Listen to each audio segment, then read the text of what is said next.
Hello, lovely people. Today I'm here to talk about the books that I'm going to be reading, or should I say hopefuls, because A, I'm such a mood reader, and B, I don't know if I'm going to be able to read this amount of books in the span of like 11 days. But this is my hopeful TBR for the Trans Rights Readathon.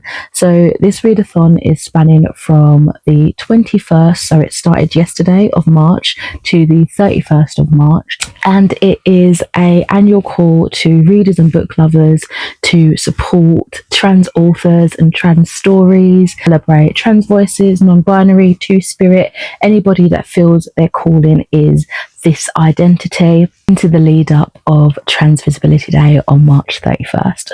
And of course, if you can donate to any of the causes, the Readathon itself has some resources and donation pages, then of course spare what you can. So here are the books that I'm hoping to read. I did do a little TikTok video doing a little bit of a sort of shop my shelf, I guess you could say, of the books that I had to hand, as well as some books that I wanted to borrow from the library. So I'll show a little clip of that.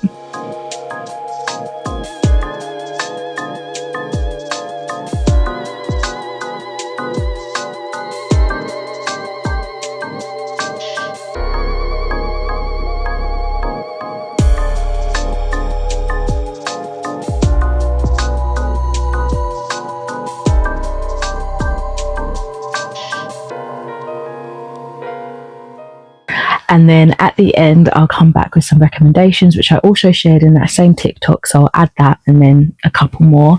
But I do have some books that I want to talk a little bit more in depth here. And honestly, when I went through my shelves, even after doing that TikTok, I realized, hold on a minute, why am I just looking into like one or two genres? And so I looked across all my shelves and I was like, yes, this is one I want to read. This is another one I want to read. And they were all trans rep, which was beautiful.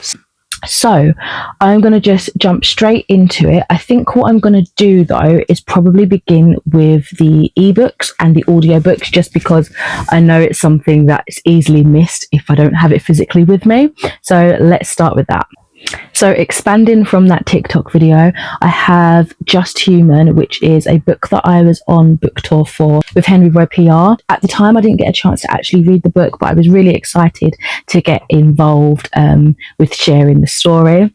So excited to hopefully get to that one this week. So Just Human is about a world in which magical creatures became the norm kind of overnight. We suddenly had the population become werewolves, vampires, pixies, fairies, and nobody really knows how or why.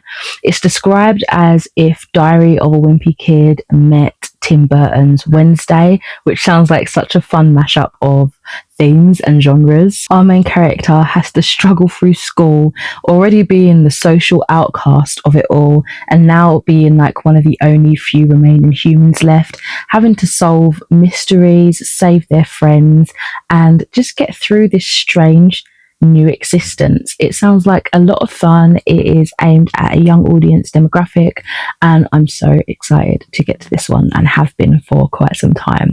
So that is Just Human by Angel Helia. Another book I have been eager to read since it dropped is Elliot Page's biography called Page Boy.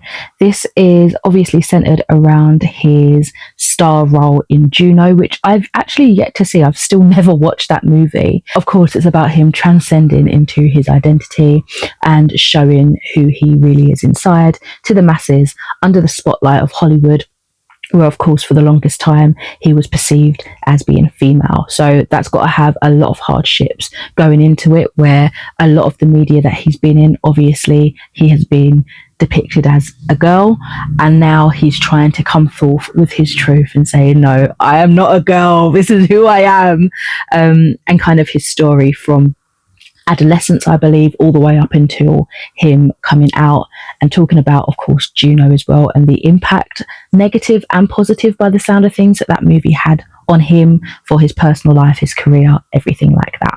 So I'm really looking forward to this. And it's also read by Elliot Page too. So I love it when a memoir is read by the person it's about. I just think it's got that much more, I don't know, connection to it. You know, you hear it in a way that they intended it to be read, right? So I'm very excited for this one.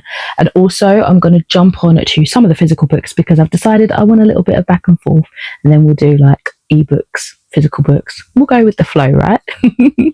The physical book that I'm actually reading, and one that I have just retaped over because I've had it on my shelf for ages and it just didn't sit right with me that it had the dead name on it. And I think there was a whole project where it was kind of like the reader sees through our character's eyes how she becomes herself and her identity and stepping into her truth, right?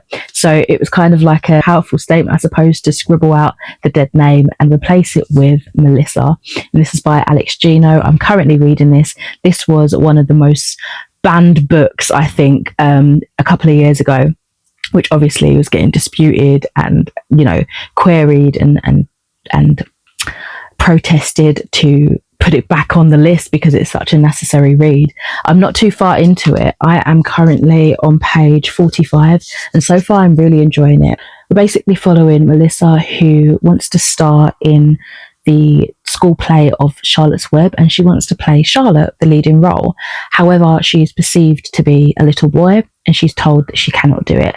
So she is pushing through all these boundaries to get what she needs. You know, she wants to play this role. She knows she's a little girl, and my gosh, is she gonna do it? I'm loving it so far, really enjoying it. And I can't wait to see how this ends. So I have two books on here called Bury Your Gaze, and they are different books by different authors, but I have one of them, the other one I don't. The first one I'll talk about is by Chuck Tingle. I've been wanting to read something by this author for the longest time. The name is just so iconic. We are following Misha, who is a jaded script writer who's been working in Hollywood for years and years and years. Has only finally just been nominated for his first Oscar. But when he is being pressured by his superiors to kill off a gay character in his upcoming finale, he discovers that it is not as simple as it sounds. He becomes haunted by his past mistakes. Misha does everything within his power to right his wrongs before it is too late. It sounds really creepy, really eerie. Obviously a lot of themes going into that. Probably suppressed homophobia by the sound of things. I am really looking forward to this. I'm hoping I can squeeze it into this readathon. Most likely will be an audiobook or an ebook because I don't know if I'm going to get a chance to get a physical copy of this one, but I'm pretty sure one of the libraries that I was working in recently had a copy of it, so I might be able to nab that one if it's not already taken. This other one was a free horror anthology called Bury Your Gaze. It's an anthology of tragic queer horror and it's edited by Sophia Arjam. This is a manifestation of ecstasy, heartache, horror and suffering rendered in feverish lyrical prose. This is the one I own a digital copy of, by the way. Inside are 16 news stories by some of the genre's most visionary queer writers. Young lovers find themselves deliriously lost in an expanding garden labyrinth. The porter of a sentient hotel is haunted within a liminal time loop. A soldier and his abusive commanding officer escape a war in the trenches, but discover themselves in an even greater nightmare. Parasites chase each other across time-space in hungry desperation to never be apart. A graduate student with violent tendencies falls into step with a seemingly walking corpse, and it features stories from Cassandra Core, Joe Kosh, Gretchen Felker Martin, to name but a few.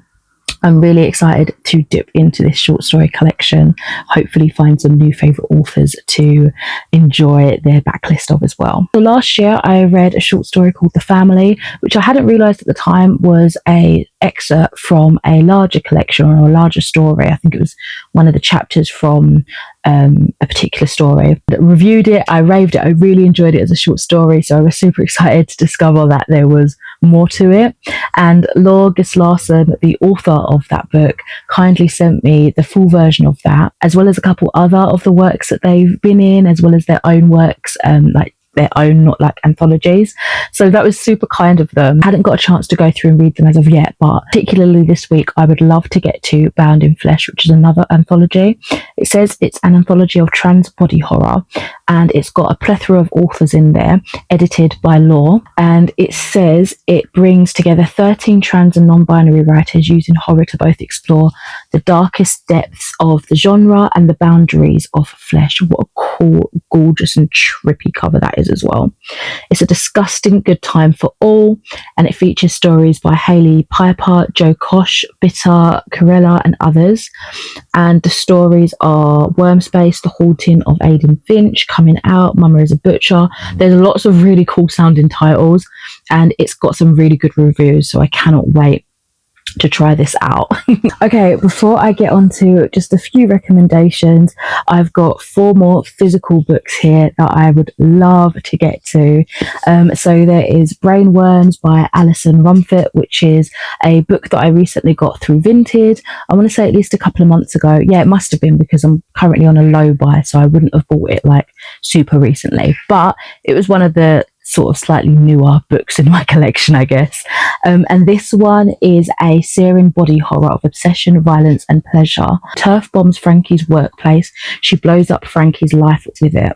As the media descends like vultures, Frankie tries to cope with the carnage, binge drinking, sleeping with strangers, pushing away her friends. Then she meets Vanya, mysterious, beautiful, terrifying Vanya. The two hit it off immediately, but as their relationship intensifies, so does Frankie's feeling that Vanya is hiding something from her.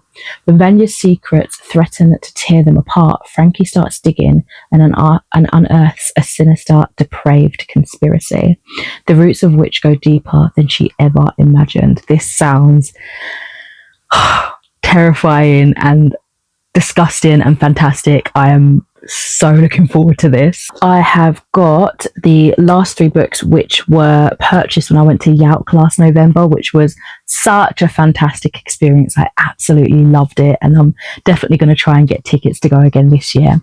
So I've got a first book in a series. This is Godly Heathens by H.E.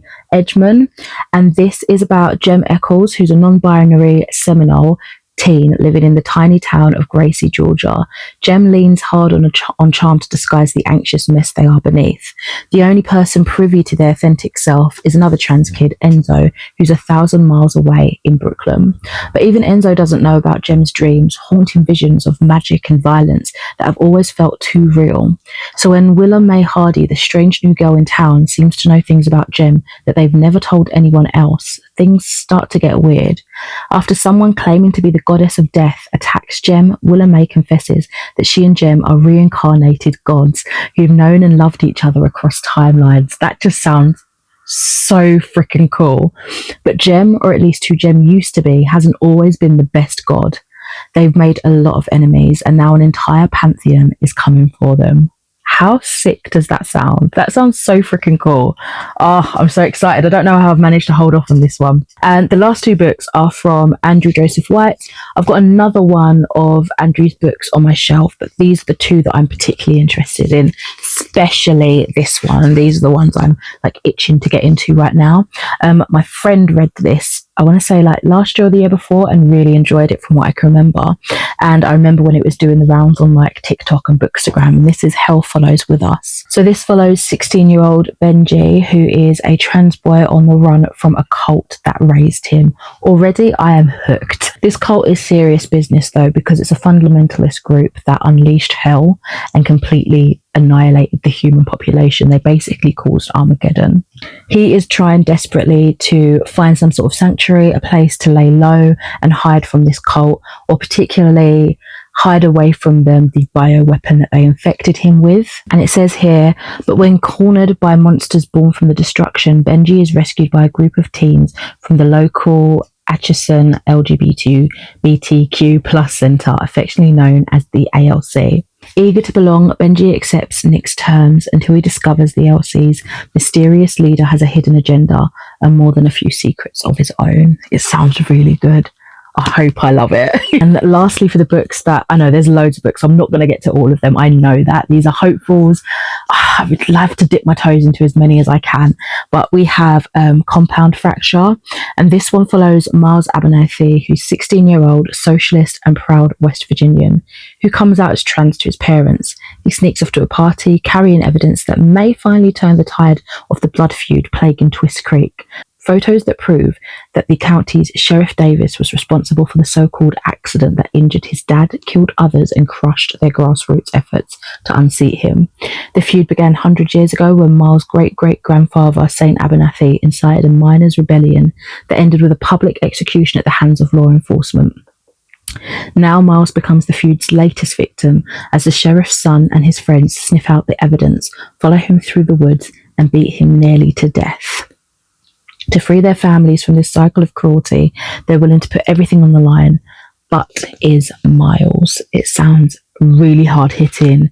I'm really looking forward to this. It doesn't seem like as magical and not necessarily whimsy, but with the air of like maybe body horror or fantasy-esque as some of the other books that are on my TBR. So again, I'm loving sort of branching out into different genres within trans literature. So for a couple of recommendations, I recently read Being an Ally. This is an ally in all its shapes and forms. This was fantastic. It had a clear definition really of what allyship means for different people and what it can mean for you. And yeah, I'd really recommend this. It was one of the World Book Day books, maybe last year or the year before, 2023. So a couple of years ago, but definitely very useful knowledge in here. Cannot say enough how awesome Girl, Woman, Other is by Bernardine Evaristo. Follow black non-binary characters and black women in this beautiful story of identity and life and connection, and wholeheartedly recommend this one. Anything by Akwaeke Emeze. I've read personally Pet and Bitter, which are kind of like dystopian-esque, a little bit of magical realism, and full of such amazing themes and lessons. And I've also read You've Made a Fool of Beauty with Your Love, I think it's called. You've Made a Fool Out of Death with Your Beauty, or something like that. And that one's really good as well. It's like a romance, and yeah, very different to what I've read so far from the author. Nevada by Imogen Binney was an interesting one. It's weird because I wasn't keen on how the story was written, but I enjoyed the story, which is a bit of an odd contrast. This one is about Maria, who's a trans woman in her 30s, and she's kind of at a standstill in her life. Everything's very stagnant and she feels like she's going nowhere. After her girlfriend cheats on her, she ends up stealing her car and going on her version of a great American road trip. She meets James, a young man who's working in a local Walmart, and she sees some of her younger self in him, and they hit it off and continue the adventure together. I can't find my actual copy, but The Deep by Rivers Solomon was fantastic.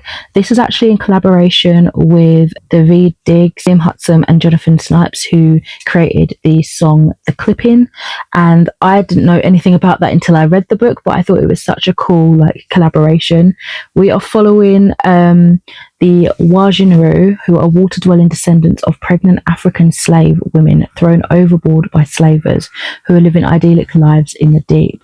Their past, too traumatic to be remembered regularly, is forgotten by everyone save the historian. Yetu remembers for all the Wajinru, and the memories, painful and wonderful, traumatic and terrible, and miraculous, are destroying her. And so she flees to the surface, escaping the memories and the expectations and the responsibilities, and discovers a world the Wajinru left behind long ago. If they are all to survive, they need to reclaim the memories, reclaim their identities, and own who they really are. It is a powerful story. I think it's like less than 200 pages, but it packs a punch. Lastly, Dal Walls is The Queer Girl Is Going to Be Okay. I read for a Hear Our Voices book tour and absolutely loved that story. I gave that one a 5 out of 5 stars, if I remember correctly. It's basically queer love in all of its beauty, its sadness, its heartache, its growing, we're following our main character, Dawn. Well, actually, we're following 3 main characters. Dawn's one of them, and she wants to create a movie about queer love and hopes that it helps her get into this college of her choice, which is a very prestigious film and media school. And yeah, along the way you see heartbreaks, you see self-love, you see friendship, the family relationships, the struggles at school, the struggles internally. It is phenomenal. Very much recommend that one as well. that is it for today's video. It ended up longer than I was expecting. If you have read any of the books that I've spoken about at all here today, do let me know how you got on with them, what you'd recommend, what you're reading for the Trans Rights Readathon. And yeah, that has been me for the last 20 or so minutes. I hope you enjoyed today's video, and I shall catch you in another video soon. Thank you for watching. Bye.